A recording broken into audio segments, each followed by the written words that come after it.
പൈസ നട്ട്സിന്റെ പുതിയൊരു വീഡിയോയിലേക്ക് എല്ലാവർക്കും സ്വാഗതം. ഇന്ന് നമ്മൾ ഉണ്ടാക്കാൻ പോകുന്ന ഉണ്ണിയപ്പമാണ്. അതിന് വേണ്ടിയിട്ട് നമുക്ക് വേണ്ടത് 1 കപ്പ് പച്ചരി. ഈ അരി ഞാനിപ്പോൾ 2 മണിക്കൂറോളം വെള്ളത്തിലിട്ട് കുതിർത്തെടുത്തതാണ്. ഉണ്ണിയപ്പം ഉണ്ടാക്കാനായിട്ട് ഏറ്റവും നല്ലത്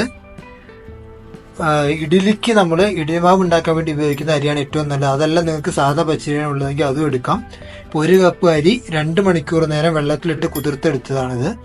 പിന്നെ നമുക്ക് വേണ്ടത് 1/4 കപ്പ് ശർക്കരയാണ് വേണ്ടത്. ഇപ്പോൾ ശർക്കര ഞാനത് പൊടിയാണ് ഉപയോഗിക്കുന്നത്. അതല്ല നിങ്ങളുടെ കയ്യിലുള്ളത് പൊടിയല്ലാത്തതാണെങ്കിൽ ജസ്റ്റ് ഒന്ന് ചതച്ചൊന്ന് പൊടിച്ചെടുത്താൽ മതി അത്. പിന്നെ നമുക്ക് വേണ്ടത് 1/4 കപ്പ് വെള്ളമാണ് വേണ്ടത്. പിന്നെ വേണ്ടത് നമുക്ക് 2 പാളയംകോടൻ പഴമാണ്. നമ്മുടെ നാട്ടിൽ ഈ പാളയംകോടൻ പഴം എന്ന് വിളിക്കുന്ന ഈ ഒരു ബനാനയാണ് ഉണ്ണിയപ്പം ഉണ്ടാക്കാൻ ഏറ്റവും നല്ലത്. അത് 2 എണ്ണമാണ് എടുത്തിരിക്കുന്നത്. പിന്നെ നമുക്ക് വേണ്ടത് എള്ളാണ് വേണ്ടത്. എള്ള് നമുക്ക് 1 ടീസ്പൂൺ എള്ള്. പിന്നെ നമ്മൾ എടുത്തിരിക്കുന്നത് ചെറിയ കോക്കനട്ട് നമ്മൾ ജസ്റ്റ് ഒന്ന് ചെറുതാക്കി അരിഞ്ഞെടുത്ത് അത് നെയ്യിലിട്ടൊന്ന് വറുത്തെടുത്തതാണത്. അത് നമ്മൾ എടുത്തിരിക്കുന്നത് 2 ടേബിൾ സ്പൂൺ. പിന്നെ നമ്മൾ എടുത്തിരിക്കുന്നത് കോക്കനട്ടാണ്. സാധാ തേങ്ങ ചിരവിയത് 2 ടേബിൾ സ്പൂൺ എടുത്തിട്ടുണ്ട്. പിന്നെ നമ്മൾ 1/4 ടീസ്പൂൺ ഏലക്ക പൊടിച്ചത് എടുത്തിട്ടുണ്ട്.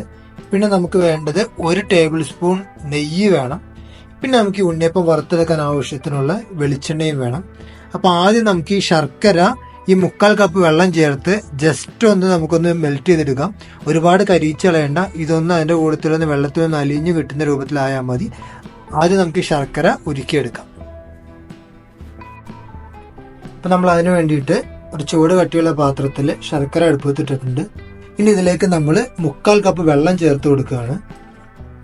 തീ നമ്മൾ ഹൈ ഫ്ലെയിമിൽ വെച്ചിട്ടുണ്ട്. ഇതൊന്ന് മെൽറ്റായി വന്നാൽ മതി. നമുക്ക് ഒരുപാട് കരിയിച്ച് കളയേണ്ട ആവശ്യമില്ല. ഒന്ന് മെൽറ്റ് ആവുന്നത് വരെ നമുക്ക് ഇത് ഇളക്കിക്കൊണ്ടിരിക്കാം.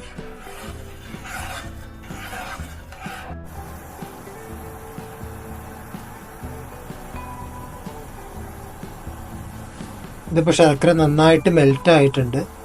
ഇനി നമുക്കിതൊന്ന് അരിച്ചെടുക്കാം. അല്ല കരടൊക്കെ ഒന്ന് പോകാനായിട്ടൊന്ന് അരിച്ചെടുത്ത് മാറ്റി തണുപ്പിച്ചെടുക്കാം.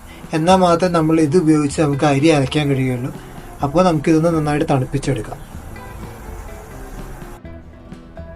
ഇപ്പം നമ്മൾ ശർക്കര ഉരുക്കി അരിച്ചെടുത്തതാണിത്. ഇനി നമുക്കൊരു മിക്സിയുടെ ഗ്രൈൻഡറിലേക്ക് നമ്മൾ കഴുകി കുതിർത്ത് വെച്ചിട്ടുള്ള അരി ഇടാം. അതിലേക്ക് നമ്മൾ നേരത്തെ എടുത്തു വെച്ചിട്ടുള്ള പാളയംകോടൻ പഴം ഇട്ട് കൊടുക്കാം.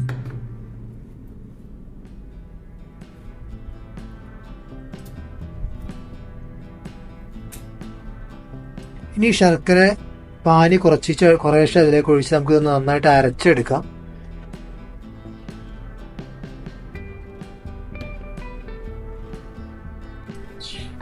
ഇപ്പം നമ്മൾ അരിയും ശർക്കരയും ചേർത്ത് അരച്ചെടുത്തിട്ടുണ്ട്.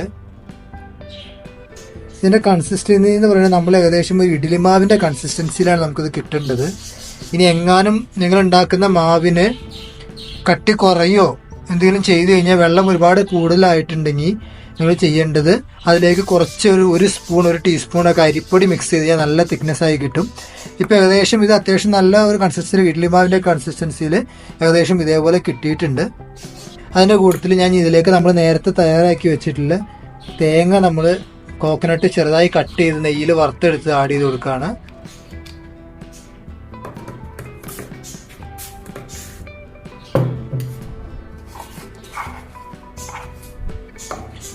കാൽ ടീസ്പൂൺ ഏലക്ക പൊടിച്ചത്, അതേപോലെ തന്നെ 1 ടീസ്പൂൺ എള്ള്, പിന്നെ ഇതിലേക്ക് 2 ടേബിൾ സ്പൂൺ തേങ്ങ ചിരവിയത് ആഡ് ചെയ്ത് കൊടുക്കുകയാണ്. ഇതെല്ലാം കൂടി നമുക്കൊന്ന് മിക്സ് ചെയ്യാം.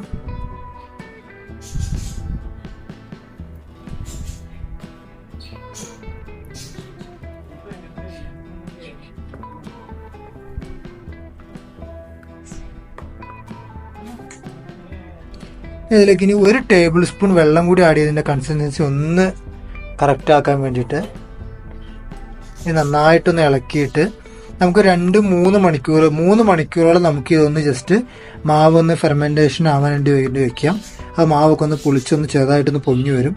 അതിനുശേഷം നമുക്ക് നമ്മുടെ ഉണ്ണിയപ്പം ചുട്ടെടുക്കാം.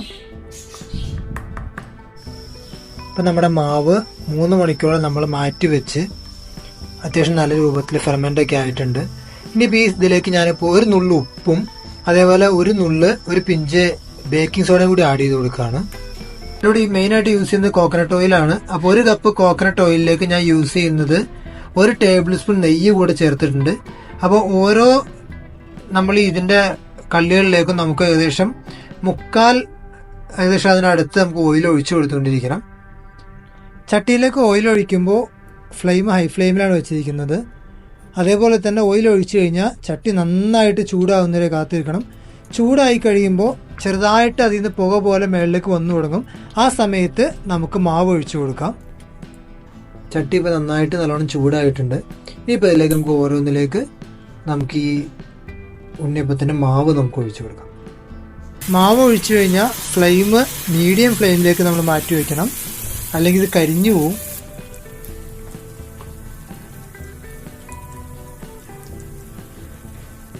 വീണ്ടും മീഡിയം ഫ്ലെയിമിലേക്ക് മാറ്റിയിട്ടുണ്ട്. ഇതെല്ലാം ഒന്ന് ഒരുപോലെ ഒരു സൈഡ് ഒന്ന് വെന്ത് വരുന്നതിന് നമുക്ക് വെയിറ്റ് ചെയ്യാം.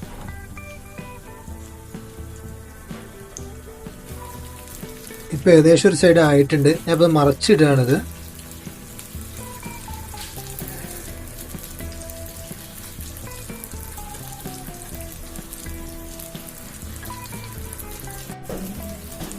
ഇപ്പം എല്ലാം ഇതേപോലെ തന്നെ നമുക്കൊന്ന് മറച്ചിടാം. ഒരു സൈഡ് ഏകദേശം ഈ ഒരു കളറിലാവുന്നത് വരെ നമുക്ക് കുക്ക് ചെയ്യണം. ഇതൊക്കെ ഒന്നുകൂടി ആവാനുണ്ട്.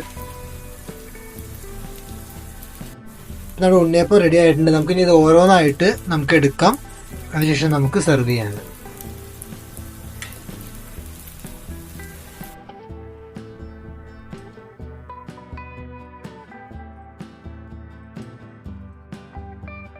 നല്ല സോഫ്റ്റായ നല്ല ടേസ്റ്റി ആയിട്ടുള്ള ഉണ്ണിയപ്പം റെഡി ആയിട്ടുണ്ട്. വീഡിയോ നിങ്ങൾക്ക് എല്ലാവർക്കും ഇഷ്ടമായെന്ന് കരുതുന്നു. ഇഷ്ടമായെങ്കിൽ നിങ്ങളുടെ സുഹൃത്തുക്കൾക്കും ബന്ധുക്കൾക്കും എല്ലാം ഈ വീഡിയോ ഷെയർ ചെയ്ത് കൊടുക്കുക. മറ്റൊരു വിഭവവും മറ്റൊരു വീഡിയോയുമായിട്ട് കാണുന്നതുവരേക്കും എല്ലാവർക്കും ബൈ.